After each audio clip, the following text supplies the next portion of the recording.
Well, first of all, thank you for coming along and welcome. Today we're going to be talking about developing a coaching strategy, and our guest speaker is Sam Isaacson. The way we're going to run through this, we've got a few slides at the beginning just to edge ourselves into the topic. But our plan is that Sam and I have got some pre-prepared questions. I think we'd like to have a conversation and a bit of a debate. But also, as we have that discussion and debate, we'd like to encourage other people to get involved in the discussion too. And so once we leave the slides, or I'll take the slides out, we'll come together as a group and explore some of the key issues. I suppose the first thing I'd like to say about strategy, and I've done work on strategy with exec teams and with clients. Strategy nowadays is not quite a dirty word, but there was a time back in the day when we used to have 5-year strategies. We'd have these big tomes, documents. Maybe McKinsey would do some nice slides for us, but you'd have the strategy. Of course, the world moves so fast and continues to move so fast that very few organizations can commit to a strategy that's detailed and forward planned to the extent that it might have been done in the past. And so strategies are not just top down, they're often developed from the bottom up too, and they need to be adaptable. And so you may have had a strategy in 2019 for 2 or 3 years, and then in the spring of 2020, when we had a pandemic, suddenly the strategy went out the window. So strategy has to be flexible, strategy has to be adaptable, but it doesn't stop us trying to think about the big picture and what we're trying to achieve, rather than going for tactical, immediate, concrete solutions to today's problems. So by strategy, that is what we mean, okay? So let's just move on to our introductory slide. Obviously, we're in the introductory phase at the moment. And there is the dog. I knew there'd be a dog barking at some point. It's always happens. If somebody could go on mute. That wasn't my dog. We're going to have an overview of the coaching industry and where it's going before we get into this strategic conversation.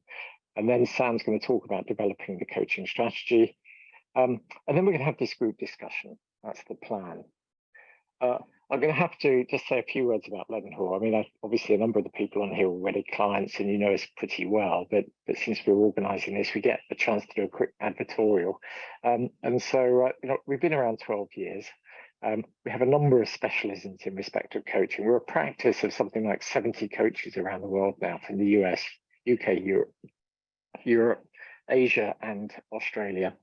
And obviously we built Coaching on Demand, our coaching platform, at the end of 2019, which was pretty lucky given the pandemic. Could have been a strategy even. And so Coaching on Demand is a platform that we use with clients, which enables people to book their meeting with coaches, share resources with the coaches, do the coaching via the platform, and there's data and information for clients, which is helpful.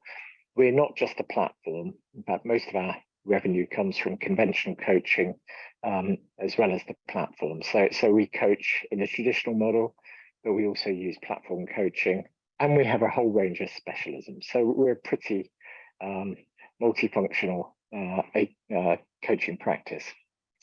What I did want to say, just to set up Sam's conversation about the strategy, is the last 10 years, and I was saying to Sam, look, we live this every day. So Sam and I are, we talk coaching every day, we live coaching every day.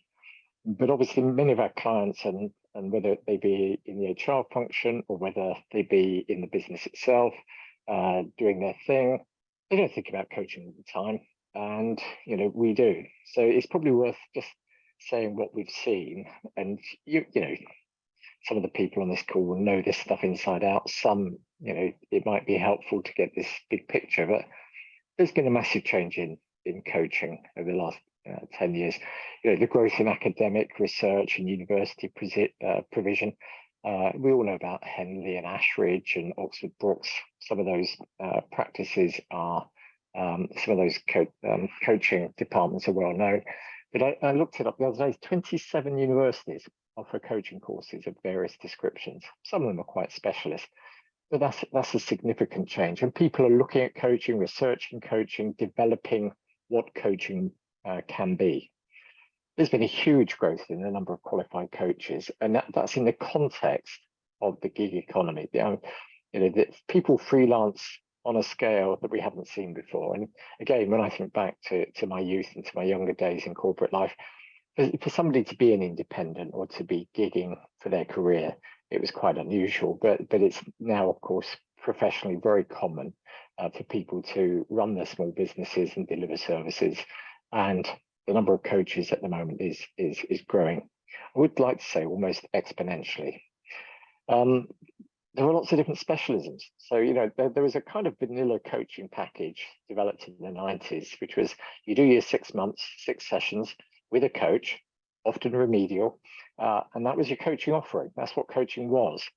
Well, of course, that's changed significantly, and we now have specialists in parental transition, well-being, diversity and inclusion. And of course, there are different approaches. I mean, we all know the GROW model. There are neuroscience, NLP, Gestalt. Most coaches, or many coaches, either have particular styles of coaching or approaches that they like to take, or they blend different approaches that they've learned over a period of time. So coaching itself is getting richer and richer in terms of its research, its style of coaching, etc.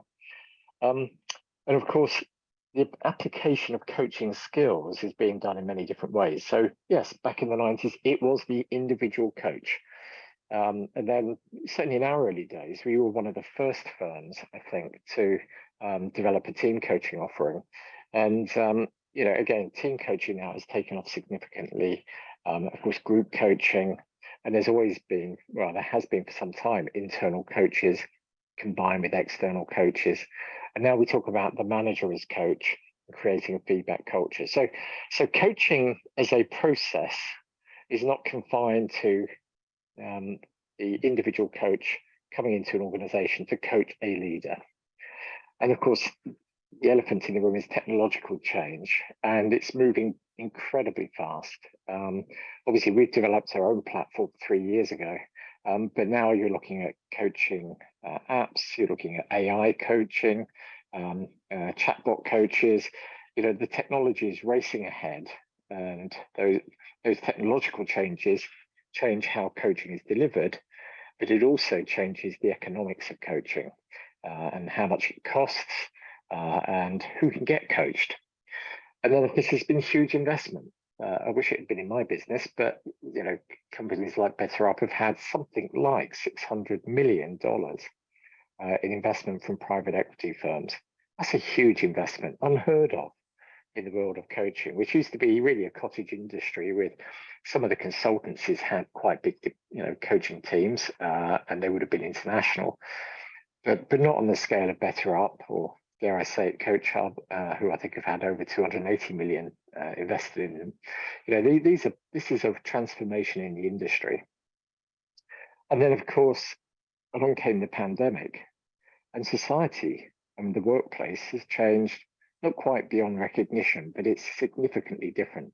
So had we had this presentation in, say, 2017 or 2018, it would be a very different conversation.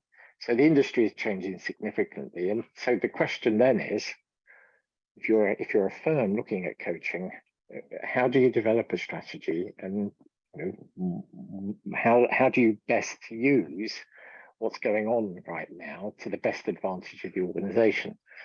So hopefully we have somebody who's going to help us with this, which is Sam. And I got to know Sam when he was at Grant Thornton. I think many people here will already know Sam really well. He's become a real thought leader, and I've got to know him well. He's a man of integrity, a very independent person who looks at the whole coaching industry in a very thoughtful way. He was head of the coaching practice at Grant Thornton, and he went to Coach Hub for a period of time as global head of consulting. He's an author. He's written several books, including How to Thrive as a Coach in the Digital World and the Coaching Buyer's Handbook. So if there's any one book that you should buy after this session, it's the Coaching Buyer's Handbook. But he's a regular commentator on coaching, but particularly on the impact of technology. So at this point, I'm going to hand over to Sam, and I'm going to ask him to take things forward, and I'm going to give him his first slide.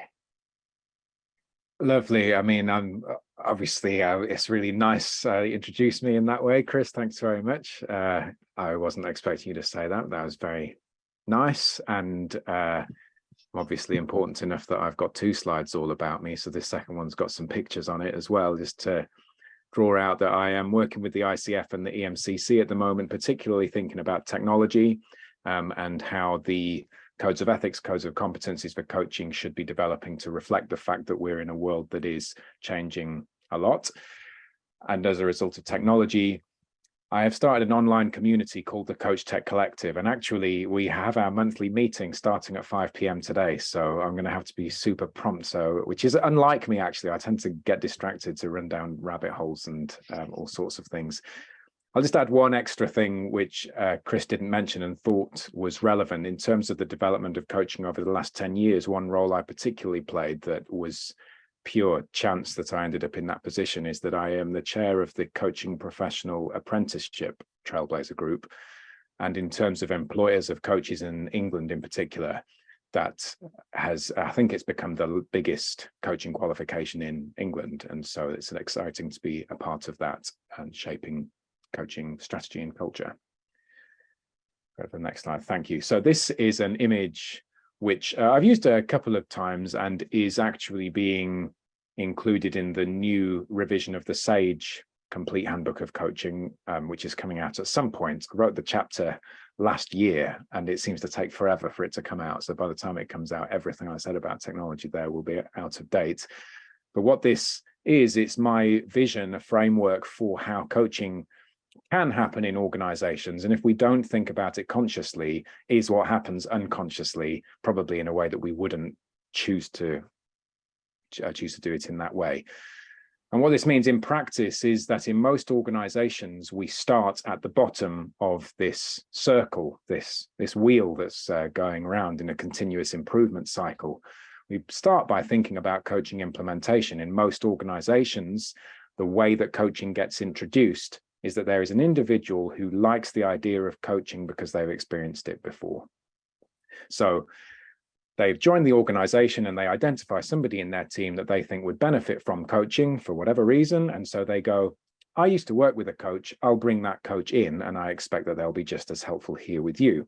And so they say, well, how many sessions should we have? And as Chris says, well, we'll do 6, because why should it be any other number? It could be 4 or 10 or 1 or 100, but we'll go with 6 because 6 is the magic number.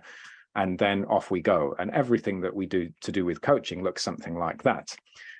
Without putting any thought into it, then we aren't really going to know whether that's the right fit for a particular organization or a particular need. Actually, if we're looking for presentation skills help, then actually delivering a single session of coaching in advance of a presentation might be a better idea. And if you've got a coach where that's their specialist area, that might work even better. But depending on the organizational context, you want to make sure that you're doing that right. So a better place to start is at the top of this wheel by asking the question, what is the purpose for having coaching in our organization? And in some cases, that the answer to that question is going to be, we would just like it there as an employee benefit. That providing our people with access to a coach is a way that we can show that we value them, and it gives them an opportunity to have some time out in reflection. And we recognize it might lead to some of our talent leaving, but on the whole, the net benefit is better than the disbenefits that we get from that. In other cases, it's going to be something more specific. We've got a particular concern about well-being, and we'd like to use coaching as a tool to help us with that particular agenda. And there are some coaches that would work specifically with that. And you'll see that as soon as you've answered that purpose question, and you might have multiple different purposes in an organization, then the downstream questions that get asked have already been answered because you know the reason why you're doing it. Once you know your purpose, then you can move into what the governance for that should look like. Which are the individuals within HR or people team who should be involved to make decisions? Who are the other stakeholders? And what should our policies and procedures look like and control points? These are important questions that we ask about every other part of an organization. If you were thinking about introducing a new technology security piece of hardware, a new firewall, you would know why you're doing it, and you would have very clear policies and procedures about it, and everybody would be on the same page. There's no question about whether or not we should get one. But when it comes to coaching, we don't have those answers quite as quickly, and therefore it can come under scrutiny a little bit more quickly.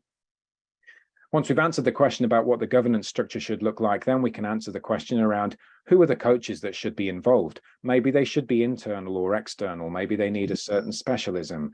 Maybe we need to ask the question about which territories they're based in, so that we can provide coaches who are local or are intentionally based in different territories to allow for advantages around foreign exchange rates, or around simply being disconnected from that environment in order to provide a more independent perspective.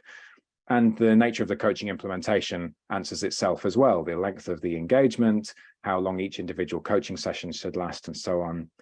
Once that's all been put in place, then it gives you the opportunity to deliver really high quality assurance over what's been happening. You can validate that the coaching is happening in the way that you want it to, and you can monitor its impact as well. And I'd be cautious with that word impact, because when people hear the word impact, then the term that appears in their mind is return on investment. And return on investment is one extremely narrow, very tangible, but very narrow application of how impact might occur as a result of coaching. And if all that we're looking for is a financial return that's an incremental improvement on someone's performance, say, then the coaching itself is going to be narrowly limited to only delivering against that. And actually, the impact of coaching tends to be much longer term, more intangible, and has a ripple effect on the rest of the organization. Once you've monitored that impact, then you can detect whether the coaching is achieving its purpose or not, and it helps you to continuously improve. So hopefully you can get my vision for the idea of how coaching can work in organizations. And these kind of frameworks have been developed at a good practice level around the world for different disciplines, and we can do it for coaching as well. We go on to the next slide, please. What I have done with this is I've taken some good practice capability maturity models, particularly with regard to risk management and control assurance, and I've applied them through the lens of coaching good practice as it's been developed by the professional bodies and across the literature. And that little journey that I briefly described on the previous slide, you can see mapped out here in terms of the experience that we have inside organizations of how coaching operates. At the first level, then coaching happens in an ad hoc way. So coaching only happens because an individual who understands the value of coaching, typically from a personal experience, identifies a need and brings in the coach themselves. So coaching is reactive. And of course, there's no use of technology. So I have this slight angle on technology. I like to think about technology because it's part of the ecosystem, but there we go. When we get up to this level of it being repeatable, what that typically means is that we end up with a key person who understands coaching and has got a level of influence over the organization to be able to run the thing. And probably those people are on this call. So the consistency comes from the fact that when somebody needs a coach, they know it's your phone number that they can ring, and you know all of the coaches. And maybe you might even be so advanced that you have got a spreadsheet, and in the spreadsheet has got the names of the coaches and the coachees and how they're matched up. And I wouldn't believe it if you told me, but there may be some exceptions in which you actually know how many sessions have taken place before the invoices land. In most places, that's not the case, but it's reliant on key people. And so when that individual leaves the organization, coaching tends to leave with them. And that particularly happens when there's a downturn and there's a cut of, there's a restructure, those individuals, when they leave, and coaching tends to leave the organization. Level 3 is really the target level for most organizations at the point it becomes defined, where we've got some standardized processes that have been captured in documents and maybe even in an IT system so that it can follow a standard process. This is why technology can play an important role, because technology by its nature has to have a process in place for it to follow. So for example, if you would like approval from a coachee's line manager before they get coaching, which is perfectly reasonable, there's a cost associated with it in most cases, then you can capture that in a document, you can agree on a process that's sensible and efficient, and then you can follow that process every time, communicate it on the intranet, everybody's on the same page. And when that key person leaves, at least we've got something to follow in the meantime until somebody else picks up the baton. The next level, which is getting a bit more advanced, is that we can make the coaching measurable. And this means that taking it from 6 sessions for everybody into something that's a lot more tailored to the context, and it allows us to have a much more systemic view around how coaching can be used. So it's not just around the individual getting something to improve their performance. It's about thinking, as an organization, we would like to change our culture, or we've got this strategic driver across the whole organization. How can we use coaching to achieve that? Diversity and inclusion is a great example of that, because it requires a mindset shift in most people, which can't be achieved through a simple, policies and procedures in the program. And then in this utopian dream that I have, then there might be some organizations that can achieve level 5 of it being optimized, where that data that we're capturing at level 4, where we can see what's happening, is being fed back in a continuous improvement way. And we're using technology to increase the value without introducing any more risk. And in most cases, when you introduce technology, risk is introduced as well. And I can talk about that one all day. And if you're interested, my most recent LinkedIn article talked about that. So that's my vision there, that there's a way that we can improve the way we use coaching in organizations to make it mature, and we can use good practice as a way to kind of benchmark ourselves. And yes, and if you'd be interested in having a conversation about that, then I would love to. So Chris, I think it's back to you for the next slide. Yeah, I think the next slide is just to go on to questions and exploration. So I'm going to stop sharing and we can all see each other. I've actually got some questions. And so I thought what might be a good approach in terms of talking about the strategy is to ask some strategic questions of Sam and for us to have a conversation around it. But I'd be really happy, and I know everyone's on mute, but feel free to either unmute, maybe even put a hand up or whatever, or just chip in as we have the discussion. And so I've got some really, what I think are quite key issues around strategy and development of strategy. And Sam and I have already done a little practice on this, and we disagree on half this stuff, which is going to make it interesting. So I'm coming at it from an ex-HR director perspective, and I can see the tension already between ourselves, which is actually fantastic because it will create a much more interesting conversation. So my first question that I'm going to put to Sam is it best to start with a business strategy and the broader people strategy before you even think about the coaching strategy? So over to you, Sam, on that question, and let Sam answer. But if other people here have got some thoughts on this, feel free to chip in as we discuss it. Yes, and this, Chris and I discussed this earlier, and I think I'd probably change my answer that I gave him earlier based on what he said, but I think I'll stick with my original one, because then we'll see kind of where it goes. I'll allow you to rebut me, which is that I think that it's nice and simple, as a textbook idea, to take the organizational strategy, which then flows in a nice linear way down to the HR strategy, and we go, coaching is one part of that, and so then we can develop up a nice coaching strategy. You just got this red thread. It goes all the way from the bottom to the top, tick, tick, tick. Auditors are happy. Everybody who's involved in it knows exactly what role they're playing. And I just think reality is a little bit more nuanced than that and a bit more complex. And sometimes there are reasons that we introduce coaching, even within a strategic approach, that aren't necessarily in a linear way connected to that organizational strategy. I think I'm going to pause as I say that, because I'm immediately going to say something that I disagree with. So Chris, I'll pass back. No, I think what's interesting is I think coaches naturally don't like things that are linear, okay, because they look at, but having said that, if we think about processes, they do need to be linear. But I, as a business person, certainly historically, I always think, what's this business? What's this firm? Or if it's a public sector organization, what's the purpose of this organization?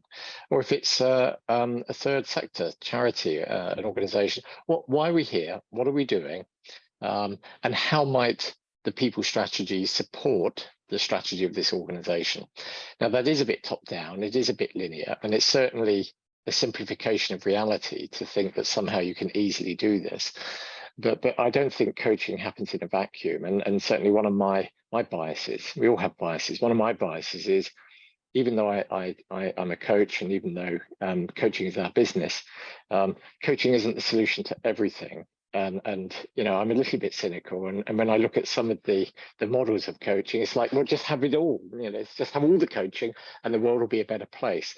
But you know, that's but if you do it in a vacuum, I think you lose this the ability to be clear about why you're doing the coaching, and you know, the purpose of it for the organization, because you're going to be investing in this stuff. It's going to cost you money, and you don't just do it for the health of everybody. There has to be a purpose. Now, of course, I just said it's not for the health of people. A big chunk of coaching is for the health of people, but you know, it really does depend on the purpose of the investment. Okay, so anyone else have some views on that link between the business strategy and coaching, and some of the dilemmas that might create?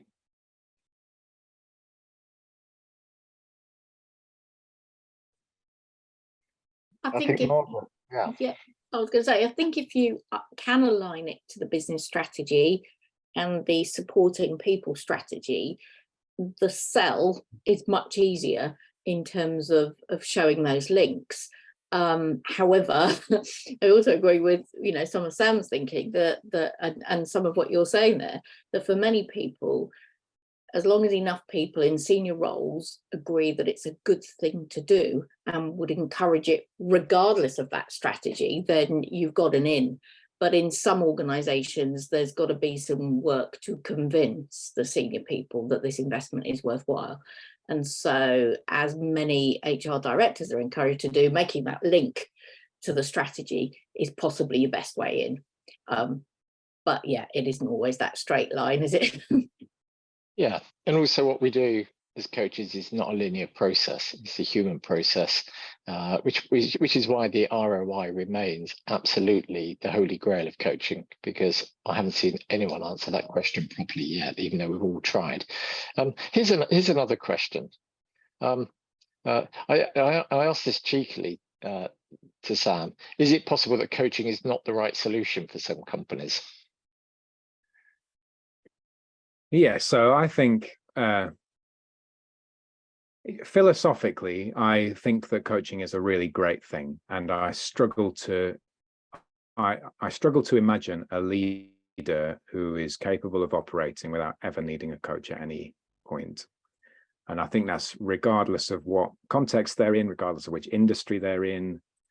I think that in most organizations, coaching can play a really important role. And I think it would look different in different contexts, but the idea of coaching itself is a really great one that is relatively universally applicable.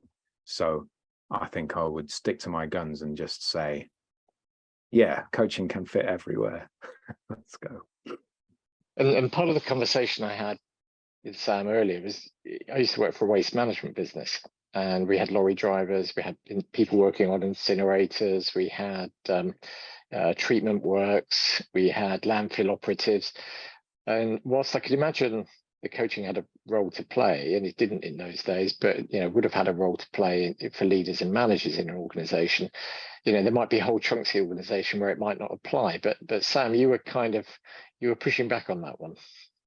Well, yeah, so you know, I think I've got a model to answer it. You know, that wheel that says there's a purpose, and then that gives us an answer as to what the coaching should look like. I think the example of somebody who drives a truck round every day, you know, maybe 6 sessions of executive coaching, 90 minutes once a month, feels like that wouldn't be a sensible fit for that individual. You know, what value is it going to provide?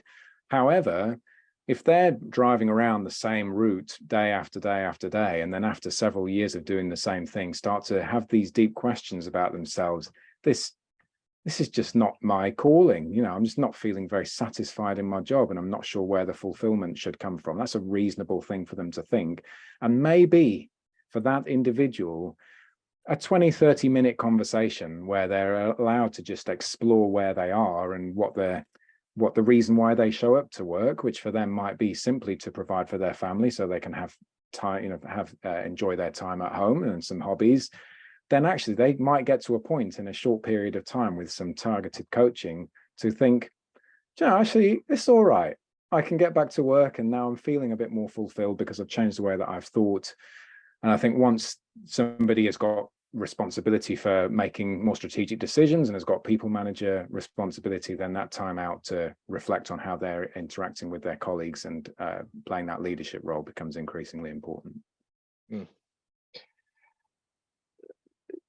Anyone else have some thoughts on that before I move on? I've got plenty of questions and areas to explore, but I'm perfectly happy for people to chip in if they've got some observations.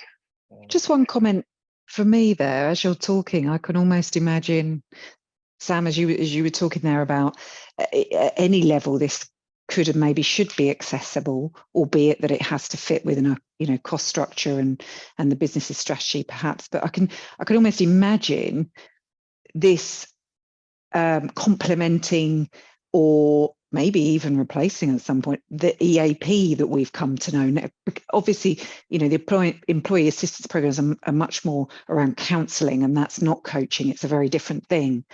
But I wonder if perhaps as we move forward, we see people having more of a demand for a coaching platform as a benefit to employees, as well as something that goes more down the counselling route. Yeah. It'd be interesting if that happens, because I don't know about other people, but when I on this call, but when I talk to other HR colleagues, or people in my network, and ask, what's the general take up on your EAP service? It's really low. It's really low, even through the pandemic and even post the pandemic, and even acknowledging that there seem to be more issues with people's mental health than ever before. There's something missing. So I wonder if it is actually that the needs of people are more aligned to a coaching framework than the traditional counselling. Anyway, Stan, I can see you want to come in, Stan. I was just going to, but let me just, you've not deliberately, Karen, but you've opened up a nice opportunity for me to just mention something that we do. But this is not Chris, the sales guy, speaking. But we have got one client, just one client, insurance company, 150 people. Everyone gets 3 coaching sessions of 45 minutes as an entitlement. Last year was the first year. There was 108 people then. Of the 108, 64 people took up some coaching. Not everyone took up their full entitlement. Interestingly enough, 80% of women took up their coaching entitlement. 50% of men took up their coaching entitlement. There's part of me thinking 50% of men, that was good. But it does mean that but they had the control over the agenda. And so they chose what the coaching was about. And we also segmented the organization with our coaches so that the exec team got coaches who could cope with the exec team, but we also had coaches who could take a call from the accounts team and from people in more junior positions, because it's a different type of coaching or different topics, and also different credibility levels. So it is important you get the right coach or the right kind of coaches for the right kind of people. But that worked for them, and they've renewed the contract, and we're doing our second year with them. So it can be done. And it's not as expensive as it sounds, but it is more expensive than EAP. But I think it might be more impactful than the more rescue nature of EAP. Anyone, Stan, what did you want to say? Because I know you're talking to a client at the moment. That's right, Chris. Yeah, and it's that client that I'm just going to briefly refer to. Hello, everybody. If you don't know, I work with Chris and Samir, have done for the last 18 months or so. But for about the last 13 or 14 years, much of my role within this space has been talking to customers about how do you implement a coaching culture? How do you integrate coaching effectively throughout the organization? And often those organizations are large, multidisciplinary, have international units and so on and so forth. And it's been fascinating, Sam, to hear your thoughts on that. And thank you. Really, really interesting. But Karen, you elicited a thought in my mind that I was speaking to a client yesterday, a small organization in the online sales and marketing space. And it felt to me that I was talking to the MD and the ops director to a very progressive thinking organization vis-a-vis its people strategies, and a very caring organization.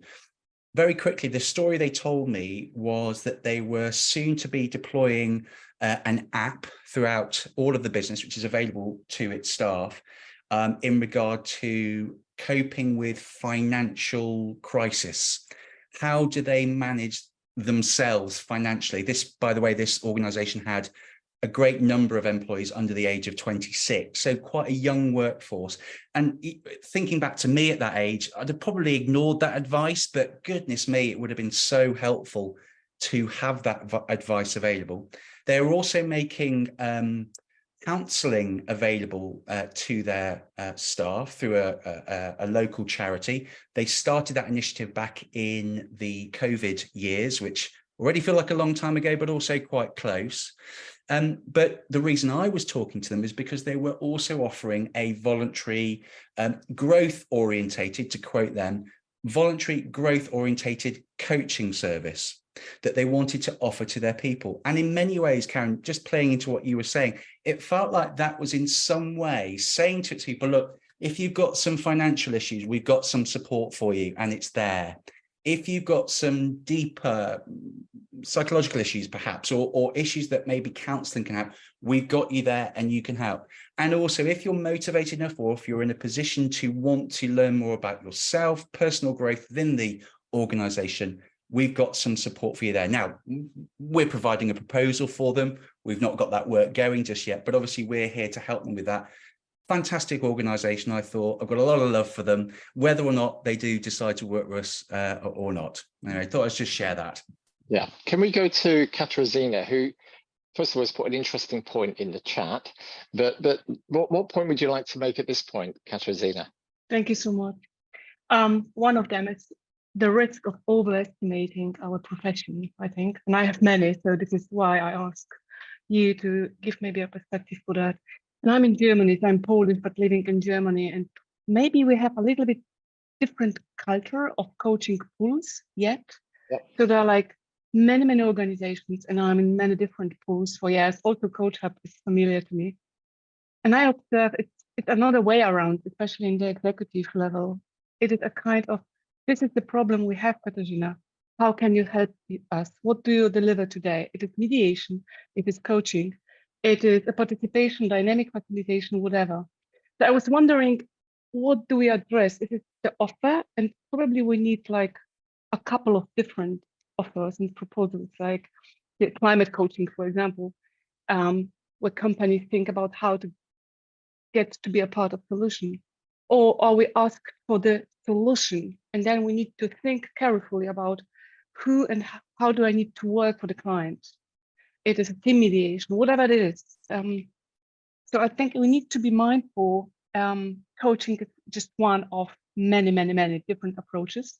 And what I observe is working with HR is they are overwhelmed by the many possibilities. It's like, oh my gosh, what's best now? Please help us. So I think those departments are also clients today, which need a bit more care from our profession.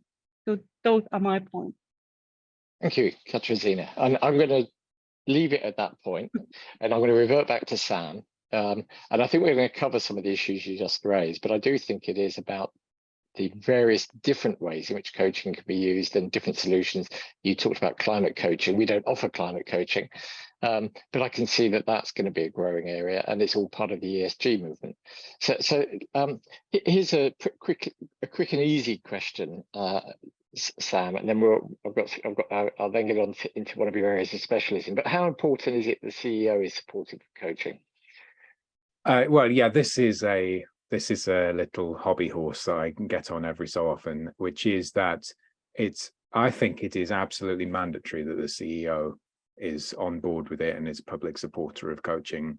And more than that, more than just saying, I think coaching is a good idea, come on now, everyone get on with it, but that they're properly bought in, and really the entire senior leadership team is, because otherwise there is this experience that happens in an organization of the tail wagging the dog. There's too many experiences I hear of people who, they turn up and do their day job, and then the people team gets in touch with them and says, we are putting you on a culture change program. This is how the organization's going to be. Turn up to this workshop, start adopting this new language, start having these posters on the wall. And the people who are then in the business, doing the work on the front line, feel like this is the wrong way around. It should be going the other way. We should be saying to the people team, this is what the direction that we're heading in. How are you going to support us on that journey? And it's very difficult to argue against that when you've got the CEO, the CFO, the COO all saying coaching is the way we're going to operate now. So I know that there's this sort of argument around, you know, should it be top down or should it be bottom up? Oh, it should probably be both. And I think I'd much rather just top down, actually. If the CEO is on board and is there, you know, championing coaching, it's much more likely to be sustainable. Yeah. I mean, it's interesting. The guy or the company that I just referenced, the CEO had coaching, and his email to staff was probably the best email I've seen on this topic ever. And he basically wrote a really chatty, I say chatty, but an informal kind of note to all employees, and basically said, look, during my career, I found coaching incredibly useful. It's helped me with decision making, it's provided support, and I'd like to be able to, you know, in the past, this was the exclusive benefit to the most senior people in organizations. Well, we're now able to offer it to all employees. Now, it's voluntary, you don't have to have it. It's up to you. But if you want to have it, you've now got access to it. And I thought that was a really good example. Now, of course, we were lucky. We have a CEO who's supportive, had a benefit of it, and wants other people to have it. But I like the fact it's voluntary and it was put into people's courts. If you want it, you can have it. Can we talk a bit about the use of technology in coaching? And I wouldn't mind, rather than ask a series of questions, if you can cover, first of all, the debate between democratization of coaching and the commoditization, because that's a big debate around technology. And then secondly, after we've covered that, and I know I shouldn't ask multiple questions, are we close to having an AI coach or a chatbot coach, and will it supersede a human coach? So those two things, you know, democratization versus commoditization, and the progress we're seeing, the rapid progress we're seeing with AI. Well, thank you for asking those both together, because I think they're the same question at the moment, really, which is that over the last 5 to 10 years, as you highlighted before, what we've seen is an increase in the number of people who can have access to coaching. And as you just illustrated, it used to be just, you know, the top few leaders, or maybe certain individuals who are particularly high performing and need a little extra boost, or are low performing and really need to get back to where they ought to be. They're the only ones who used to get coaching. And now it's kind of creeping into more of the organization, but it's still cost prohibitive. The sorts of cost that comes with a coaching session is restricted by the people, the time that is going into it. So even if it's a first-time manager getting access to some coaching, having only a few coaching sessions, there's still a decent cost associated with that, which it means it's not possible for everybody in Tesco to suddenly have access to a coach. It's just not possible at the moment. So I think that it's a good idea. Philosophically, I love for people to get access to coaching. I think the finances get in the way of it happening in practice. I think there is a bit of a risk that when we roll out humans as if it is just a product, that it ends up losing its value, and that coaches end up behaving in counterproductive ways in order to make that work. I particularly think, you mentioned it before, you know, BetterUp receiving $600 million, Coach have had 300 plus million. There are others that have had a lot of investment behind them. The way that those companies are set up is in order to make a return for their investors. They're not there to produce a really high quality of coaching at scale, as much as that's what their websites might say. The structures, processes are set up in order to make it as profitable as possible. And maybe BetterUp's profitable now. I'm not sure. They're probably not. You know, that's the model, isn't it, for the first few years. The question about AI should be the solution to that issue in terms of making it accessible at a cheaper cost. We have ChatGPT available for free now for anybody who's got an internet connection, effectively. I have been able to train ChatGPT to become a coach, and I'm quite happy to show you the prompt. In fact, I've posted a bit on LinkedIn, which has probably got it included in there, so you can have a play yourself. And I think what you'll experience if you give that a play is that it's certainly better than I was when I first trained as a coach. It could be better than I am now. Maybe not over an hour-long session, but it's definitely the first few questions that it asks are really good coaching questions. Much, much, much better than a foundation level coach would be, and certainly better than, you know, some manager who's been put on a coaching skills workshop to learn the GROW model. Way, way better than that sort of individual. And because of the price, if you're able to package that up in a way that's got a nice looking front end, nice and accessible, has the prompt built in, suddenly that means that those people, I don't know, some entrepreneur on the back streets of a village in Ghana has got access to a coach on their phone that would historically never have been possible. I'm super excited about it. I don't think that it's going to replace human coaches at any time soon, because a large amount of the coaching experience, particularly with those senior issues, come down to a relationship of trust between two humans. And that's something that technology just can't replicate, because we know it's a machine that we're interacting with. And even when it kind of tricks us, there's a certain, it just isn't a human, doesn't act like a human. And that's kind of what we need at some points. I could talk for a long time about this. Sorry, I'll pause. Does anyone here have some questions around the technology side? Because you know, obviously Sam's at the cutting edge of or seeing the cutting edge of technology, has written books on the topic. But any thoughts on the impact of technology on coaching? Feel free to chip in, and I've got some more questions I'll ask Sam, but we've got a max of 10 minutes to go. But or feel free to ask any broader question we haven't addressed that's on your mind, because this is the moment to get Sam on it. Sam, I've got a question. My knowledge of ChatGPT is very, very limited. So I'll just ask the question here. You said you can teach ChatGPT to coach. What would stop, say, somebody who independent coach from training different ChatGPTs and integrating them as virtual coaches under their own brand? Is that, can you see a world where that happens? I couldn't hear you particularly clearly on that, but were you asking the question if what's stopping somebody who isn't a coach from effectively developing that tool and going and selling it? Is that what you were asking? No, I was actually saying, sorry, I didn't have my speaker, right to my face. That's much better, I'm sure. Just a very, very quick question. So let's say I decided that today I was going to go out and teach ChatGPT to be a coach. Is there a world that you can see where you can train a number of ChatGPT coaches under your own brand and then offer them as part of your business? Can you see a world where that happens? Oh yeah, absolutely. You could do it now. Right. Have you seen any instances of that?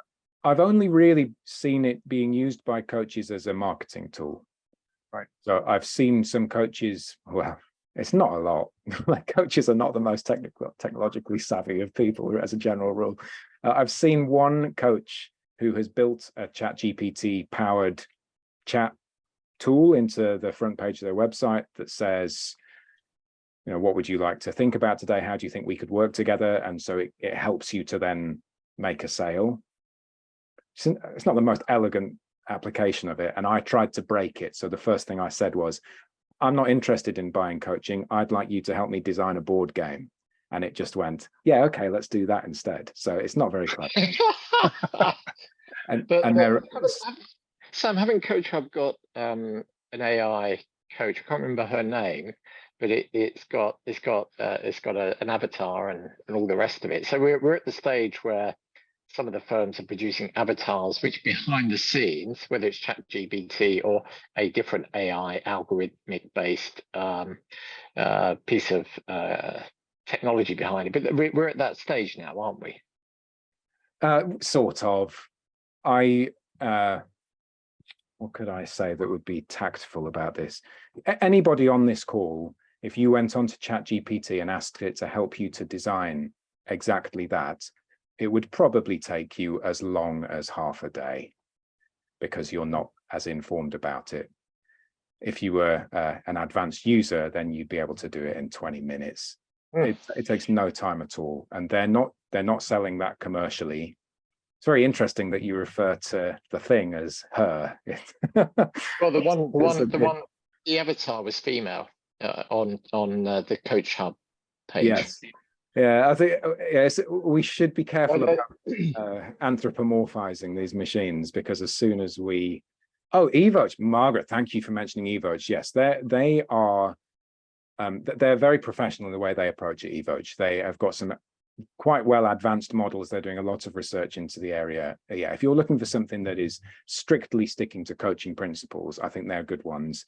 I think the area that I'd be watching is somebody's coming up with a really nice looking front end and takes it to private equity and gets 100 million to develop an AI coach. And that will then, it'll take all of the work away from your Coach Hub and BetterUp. That's what I would predict, because if you're giving coaching to middle managers and the primary driver is cost, and then an AI coach comes and says, I'll do exactly the same thing, but for 1/10 of the cost, well, I don't know what decision I'd make if I was in the buying. So there you go. So I'm going to, because we are respectful of time, I'm just going to give you one final, we'll send these slides out afterwards, but one final slide, which I just in preparation for this, I pulled together what I think are the building blocks that underpin a coaching strategy. This is not the strategy. The strategy is the hard bit, is you working out, how to bring a more thoughtful approach to your organization's coaching needs. You do, this helps look at the framework. And so the parts in the darker shade, employees, how might you, or do you need to provide something to the employees in general? Now, it could be anything. It could be, right, for the employees, we're going to create a feedback and learning culture. That's important. We may provide a coaching platform. We're going to have regular check-ins with managers, and the managers are going to be skilled at, or are going to be provided with coaching skills so that they do check-ins that involve listening, asking questions, empathizing, and helping their people develop. So that might be your employee area of solution. Managers. So how do we work with managers? You might want some of your managers to have proper qualifications in coaching. That would be quite a long way down the path, but you may offer them or encourage or have programs that help them develop their coaching skills, so they bring that into the organization. It doesn't mean they coach every time they manage someone. It means they bring those skills in when they need them. Then you've got individual coaching. Obviously, we know that area pretty well. Or what about team coaching? Is there a place for team coaching in the organization? Is your executive team functional or dysfunctional? Does the executive team work well together? Are they being the most effective leadership team they can be? I bet you in 60 to 70% of organizations, the answer to that is they're not.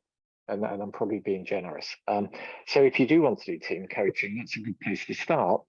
But do you have the relationship with the CEO and the leadership team to encourage them to think about how they work better together? And then group coaching, as we know, a very cost-effective area of coaching. Coaches work with a whole group of coaches, and the group learns together under the facilitation of the coach. And then you have the role of internal coaching and mentoring. But they're the kind of building blocks. In the light green, you've got the culture. What is the culture we're trying to create here? What are our values? Are we going to have a feedback culture? How do we create that? And then I've got on the right-hand side some stuff around the technology and tools. And it's not just coaching platforms. I know we have one, but performance management platforms. How do you performance manage? How do you use psychometrics? Do you use survey tools? Do you do pulse surveys? Do you have surveys that help you with psychological safety? You don't just chuck all those tools in. You use them as intelligently and thoughtfully as you need, but you underpin your work with technology.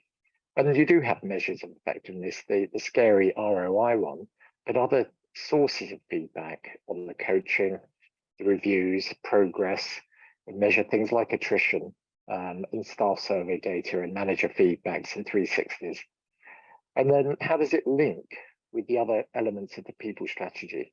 So, if your reward structure is highly individualized and competitive, does that support a coaching and collaborative culture? Maybe there should be some team reward. So again, you've got to bring the coaching strategy in line with your other people strategies so that it's coherent and it's not contradictory with it. So that slide's there, and we'll share that as we go out. And I've put a nice quote at the end around a definition of coaching from Tim Galway, who back in the 70s kind of helped invent coaching through his tennis. But coaching is unlocking a person's potential to maximize their own performance, and it's helping them to learn rather than teaching them. So that always, I think, is where I'd like to finish. So I'm going to stop the slideshow. We have 1 minute. Any final comments before we press the button? And we know that Sam has now got to go on to another meeting. Nope. I hope you found it valuable. Just to say thank you. Thank you very much. Thanks for setting it up. Really useful. Yeah. Thank you, Sam. Very Yeah, Chris. helpful. Thank you. So thanks everyone, and we will share the information, and we have made a recording, and we'll share that with the group so you can remember the key points. But hopefully that methodology of talking through the strategic issues has helped. Take care. Thank you. Thank you. Bye.